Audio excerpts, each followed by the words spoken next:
مشوار كبير من الأزمات والابتلاءات اللي مريتي بيها، اللي هي تحبط أي حد. احكي لي وعرف السادة الحكاية المشاهدين بدأت المشوار اللي مريتي بيه.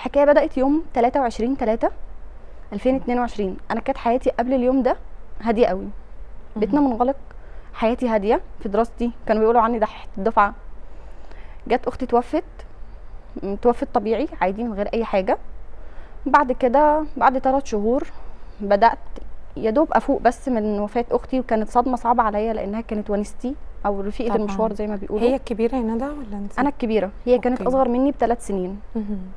بعد كده جيت عملت حادثة.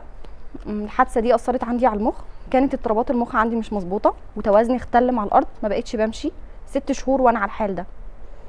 يا دوب فقت خلاص، السنة اتأجلت، مفيش تالتة ثانوي. في الوقت ده أنا كنت في تالتة ثانوي وأنا علمي تالتة أزهر. ثانوي اللي هو خلاص تحديد مصير حياتك أصلا. تالتة ثانوي وأزهر كمان، مواد كتير. فجه ربنا ما أرادش إن أنا أدخل خلاص. تاني سنة جيت عملت حادثة تاني. بعد كده ربنا أراد دخلت الامتحانات، ما جبتش مجموع كلية صيدلة اللي أنا بحلم بيه. هنا الصدمة. طبعا انت لسه بتتكلمي ان انا دحيحة الدفعة من زمان يعني. من وانا صغيرة بحب المذاكرة، وعندنا البيت بيقدس التعليم قوي وبالذات البنت. مازن ميديا برودكشن.